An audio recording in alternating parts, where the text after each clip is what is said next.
A'udzubillahi minasyaitonirrajim. Bismillahirrahmanirrahim. Assalamualaikum warahmatullahi wabarakatuh.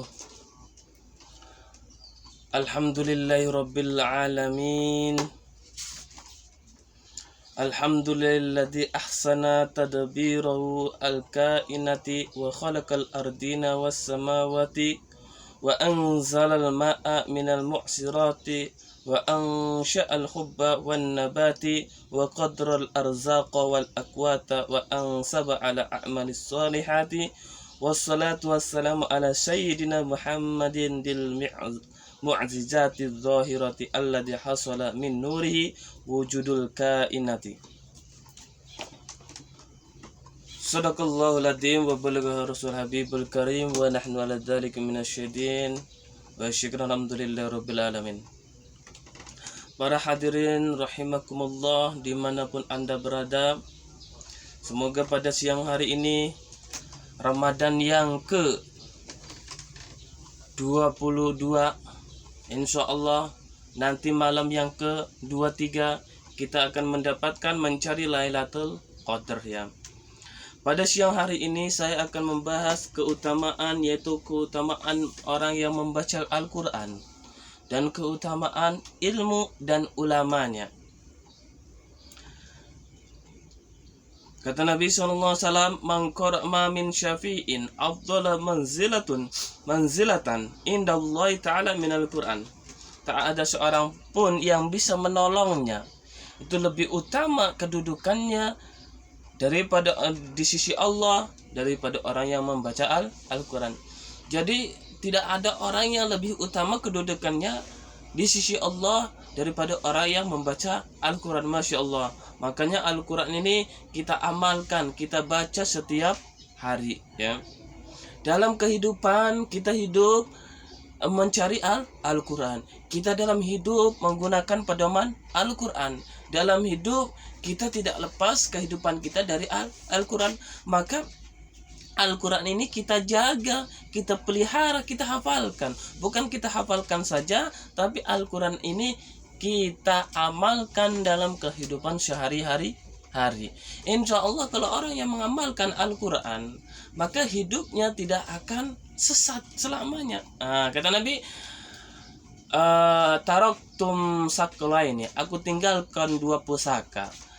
Lang tadilu abadan, tidak akan sesat selama mata masaktum bihima, selagi engkau berpegang dua perkara itu.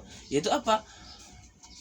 Kitab Allah wa sunati, yaitu kitab Allah dan Rasul Allah. Jadi sunah-sunahnya Allah yaitu Al-Quran dan hadis ya.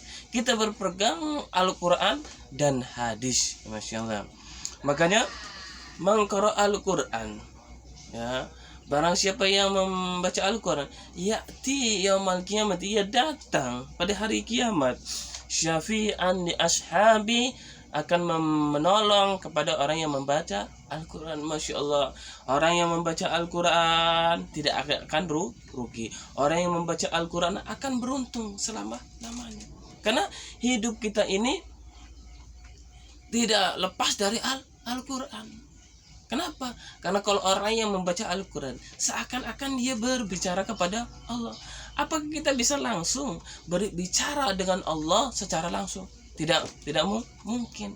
Nah, bagaimana kita caranya supaya kita berdekatan dengan Allah? Yaitu dengan membaca Al-Quran. Dengan membaca Al-Quran ini, kita seakan-akan berbicara dengan Allah. Nah, setiap huruf ya, itu satu kebaikan.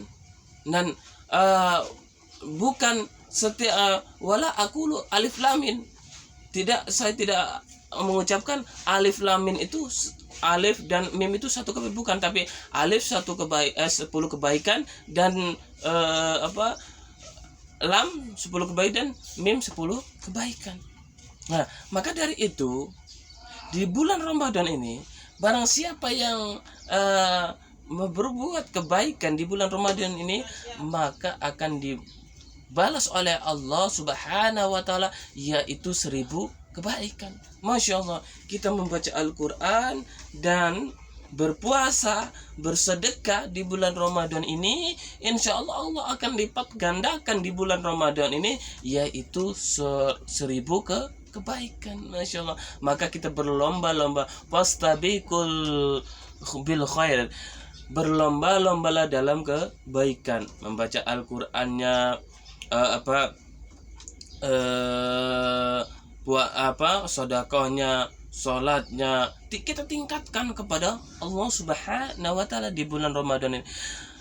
Tidak ada bulan yang lebih keberkahannya dibandingkan bulan-bulan yang lain, yaitu daripada bulan Ramadan. Bulan Ramadan ini mengungguli, mengutamakan lebih daripada bulan yang lain. Masya Allah. Karena bulan Ramadan ini bulan keistimewaan, yang mana bulan Ramadan ini Allah turunkan Al-Qur'an, yang mana bulan Ramadan ini Allah wajibkan kepada kita untuk berpuasa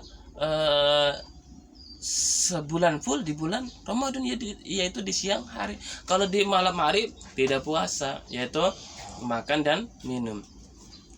Kalau puasanya Nabi terdahulu, yaitu Nabi Adam, yaitu siang dan malamnya puasa, dan tidak boleh berdekatan dengan istri. Kalau kita sebagai umatnya Nabi Muhammad, siang puasa, hanya puasa ini menahan lapar dan haus saja. Nah, hanya menahan lapar dan haus saja, itu bagi orang awam. Tapi kalau orang yang hawasul hawas, dia menahan mulutnya, matanya, telinganya, hidungnya dari hal-hal yang haram. Misalkan mulutnya tidak bergosip di siang bulan Ramadan, matanya tidak melihat yang diharamkan oleh Allah Subhanahu wa Ta'ala, telinganya tidak boleh nguping, tangannya tidak boleh mencuri, kakinya tidak berjalan di tempat-tempat yang maksiat. Nah, itulah puasanya orang hawalul hawas. Dia menahan dari perbuatan-perbuatan yang Allah larang. Tapi kalau kita orang awam, ya, puasanya itu menahan lapar dan haus. Masya Allah, kita menahan lapar dan haus. Nah, kenapa tujuannya menahan lapar dan haus? Karena untuk membakar nafsu kita yang ada di dalam diri kita. Ya, maka kita berlomba-lombalah di dalam bulan suci Ramadan ini, perbanyak membaca Al-Qur'an. Berapa biasanya kita tidak menghatamkan menghatamkan Al-Qur'an di bulan-bulan biasa, tapi dengan bulan Ramadan ini kita menghatamkan Al-Qur'an. Alhamdulillah, Masya Allah. Barang siapa yang menghatamkan Al-Qur'an lalu dia berdoa kepada Allah Subhanahu wa Ta'ala, maka doa itu akan diijabah oleh Allah Subhanahu wa Ta'ala. Nah, doa yang diijabah oleh Allah Subhanahu wa Ta'ala ketika kita menghatamkan Al-Qur'an, keinginan kita berdoa kepada Allah langsung dituruti oleh Allah. Ya, Masya Allah, ya. Maka tidak ada ibadah yang lebih utama. Kata Nabi, afdhalul ibadah ummati tilawatul Qur'an. Keutamaan ibadah terhadap umatku, kata Nabi Muhammad SAW, yaitu membaca Al-Quran. Masya Allah, Al-Quran adalah keutamaan ibadah. Harukum man ta'alamal ilma wa 'allama. Sebaik-baik kalian adalah orang yang belajar ilmu kemudian mengajarkan. Wa khairukum man ta'alamal Quran wa 'allama. Dan sebaik-baiknya adalah kalian adalah orang yang belajar Al-Quran lalu mengamalkannya. Nah, bagaimana kita belajar Al-Quran, belajar ilmu, lalu kita mengamalkannya? Yaitu pertama, kita tidak bisa membaca Iqra, ya.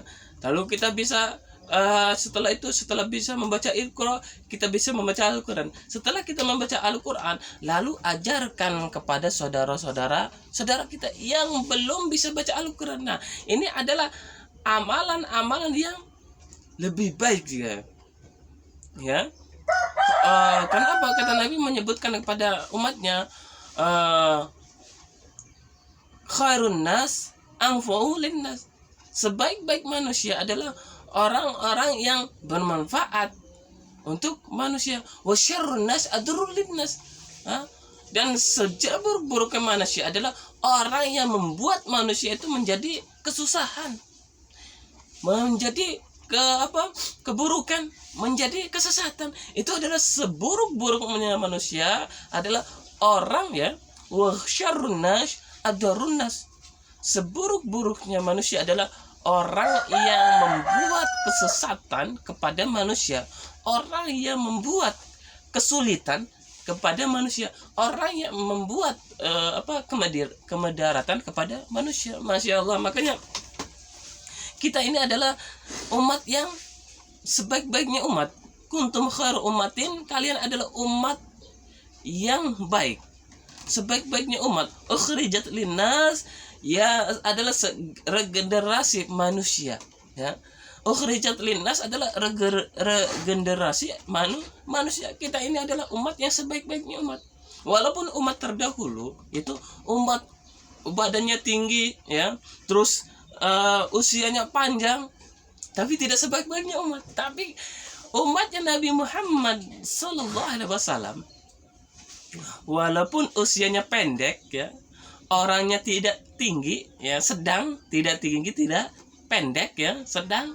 Nah, kata di dalam Al-Quran pun disebutkan kuntum khairu ummatin ukhrijat linnas, dan kalian adalah sebaik-baiknya manusia, ya, adalah sebaik-baiknya manusia ukhrijat linnas, regenerasi manusia. Masya Allah. Makanya kita harus perbanyak tilawatul Quran. Orang yang hatinya mati,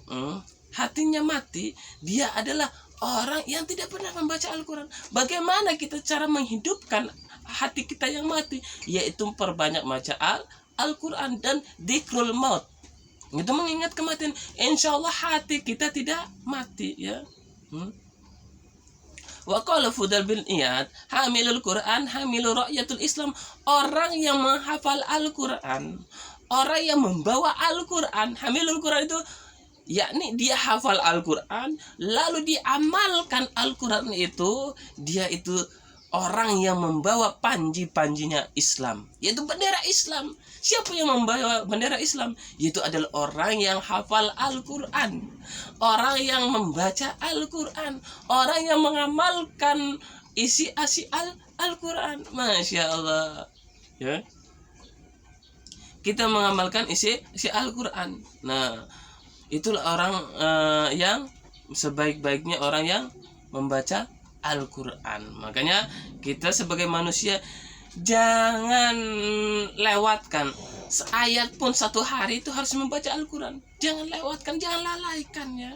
Walaupun satu hari satu ayat, apalagi satu makro, apalagi satu juz, apalagi satu khatam satu kali satu hari. Masya Allah, alangkah indahnya, alangkah indahnya di dunia ku rasa saat ini karena menghatamkan Al-Quran, karena menghatamkan Al-Quran. Alangkah bahagianya di dunia ku rasa saat ini karena menghatamkan Al-Quran. Nah, kita sehari bisa menghatamkan Al-Quran, itu adalah Allah yang memberikan kekuatan. Kita satu minggu bisa menghatamkan Al-Quran karena Allah memberikan kekuatan. Kita bisa menghatamkan satu bulan Ramadan ini, yaitu menghatamkan Al-Quran karena Allah memberikan kekuatannya, memberikan kekuatan bisa menghatamkan Al-Quran. La haula wala quwata illa billah. Tidak daya upaya, la quwata, dan tidak ada kekuatan illa billah kecuali kepada Allah yang memberikan kekuatan ini kepada kita sehingga kita mampu membaca Al-Quran. Kita tidak boleh bangga, tidak boleh takabur kalau kita sudah menghatamkan Al-Quran. Karena apa? Karena kita antara ibadah kita membaca Al-Quran yaitu antara kita dan Allah. Nah, Masya Allah, ya. Fala yang bagi ayalhu ma'aman yalhu, dan tidak seyogianya, tidak pantas bagi orang yang menyanyiakan, mempermainkan Al-Quran bersama orang yang mempermainkan Al-Quran. Jadi ada Al-Quran kita tidak dibaca, malah Al-Quran itu dipermainkan. Apa dipermainkan? Dia hanya dipajang saja, ya, tidak dibuka sama sekali, ya. Wala yasu ma'aman yasu, dan tidak pantas juga orang yang melalaikan Al-Quran bersama orang yang melalaikan. Jadi kalau kita mempunyai teman ya, kita mempunyai teman, kita lihat teman itu bisa teman itu suka baca Al-Quran tidak. Nah, kalau teman itu sukanya mabok-mabokan, minum-minuman, sudah mabok minuman, ditambah mabok judi, akang masih saja tergoda janda kembang, tak sudi.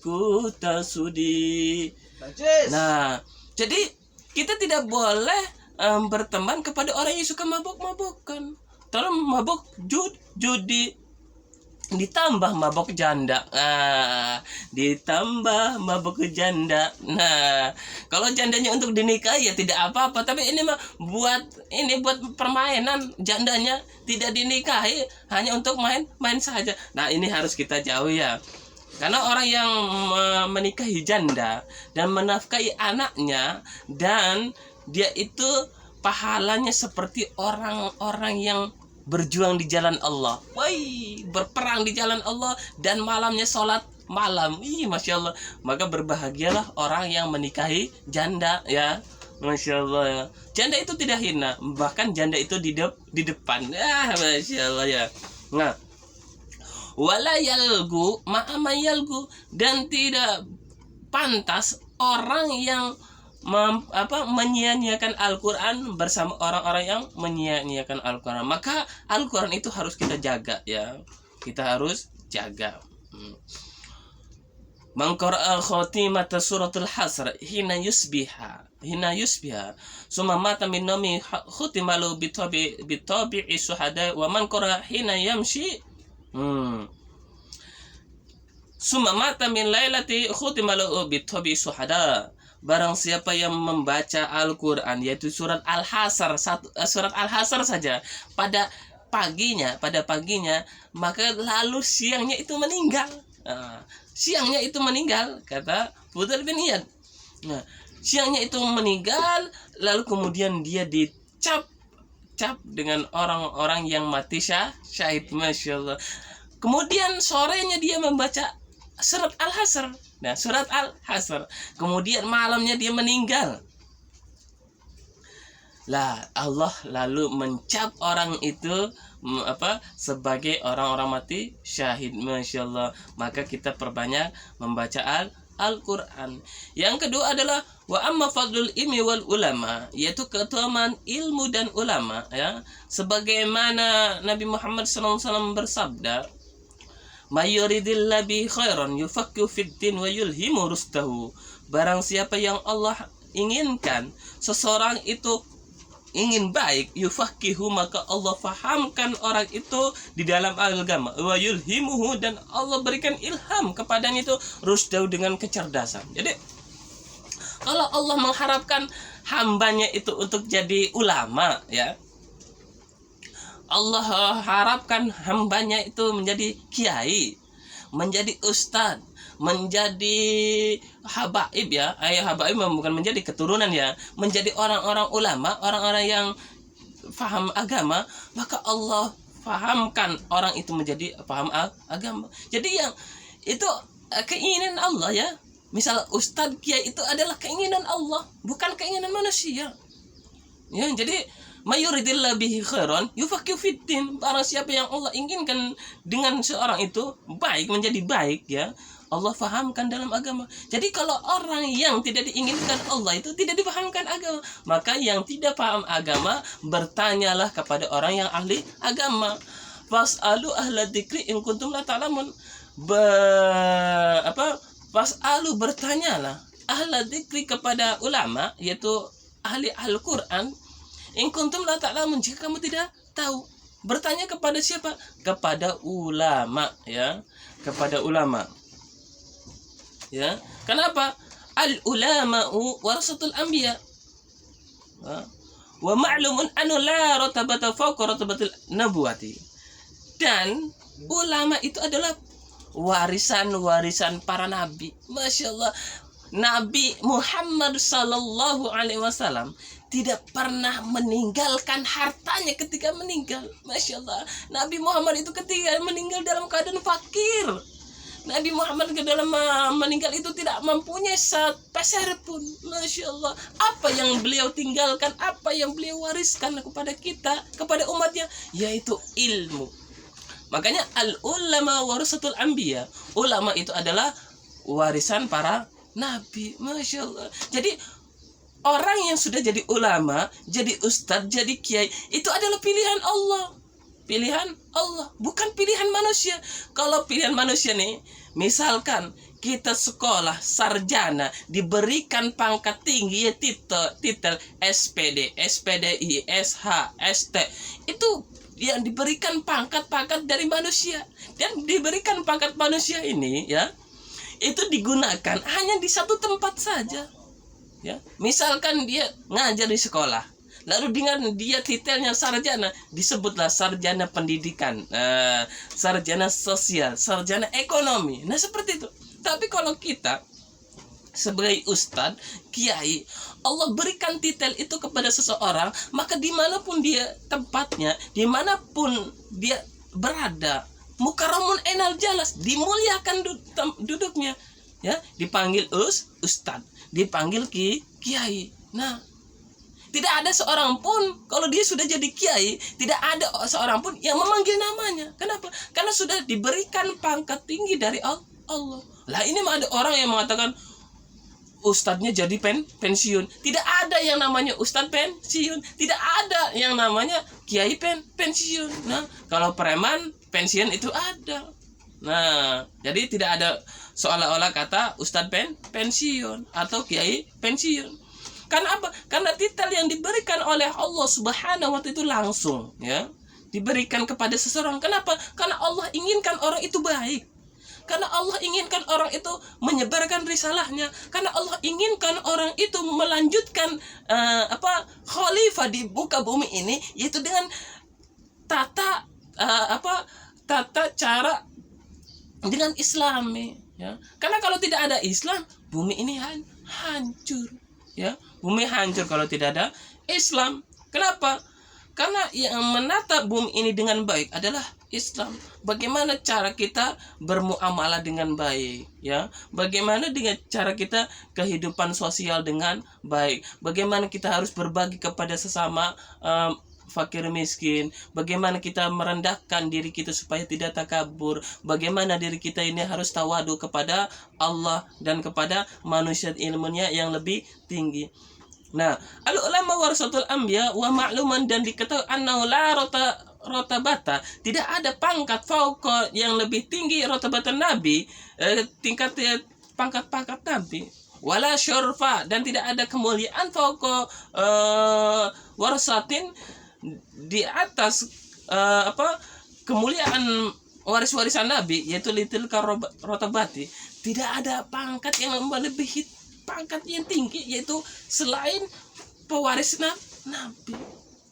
Walaupun S1, S2 yaitu magister, ya,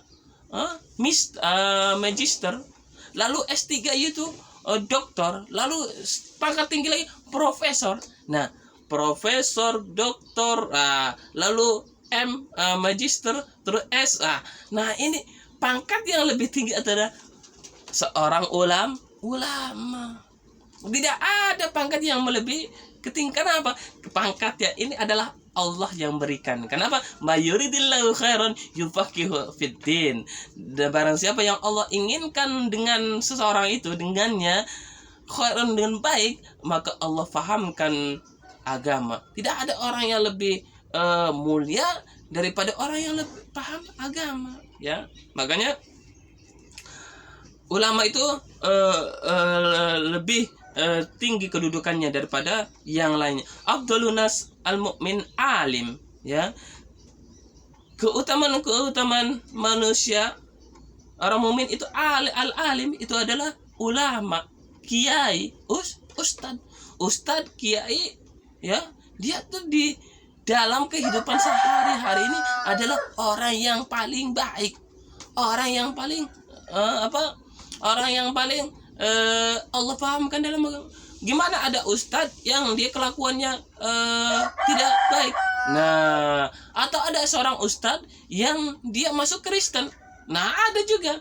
Jadi, mayahdillah fala mudillalah wa may yudlil fala hadiya. Barang siapa yang Allah sesatkan, fala hadiya, dia tidak akan mendapat hadiah. Wa may yahdillah, barang siapa Allah berikan petunjuk, berikan hidayah, fala mudillalah, maka tidak akan sesat selama-lamanya. Maka kita kembalikan kepada Allah. Segala sesuatu yang memberikan kepada kita adalah Allah. Segala sesuatu yang memberikan kita kesehatan adalah Allah. Segala sesuatu yang memberikan kecerdasan kepada kita adalah Allah. Segala sesuatu yang kita diberikan kekayaan itu Allah. Segala sesuatu yang diberikan kelebihan daripada yang lainnya itu Allah. Makanya kita tidak lepas dari Allah, karena Allah adalah Jalla Jalalu, Rabbul Alamin, Tuhannya alam semesta. Masya Allah ya. Nah, idah tiaja ilahi nafa, ketika dibutuhkan, ya, ketika dibutuhkan seorang alim, seorang kiai, maka dia memberikan manfaat. Seorang alim, seorang kiai, seorang ustadz, ketika dibutuhkan dia memberikan manfaat, tidak memberikan midarat, ya. Misalkan, Pak Kiai, Pak Ustadz, saya mau bertanya, Pak Kiai, Pak Ustadz, tolong doakan saya. Nah, dia akan mendoakan dan dia akan memberikan manfaat. Bagaimana sih hukumnya ini? Nah, kita boleh tidak? Dilarang tidak? Dia memberikan manfaat, ya.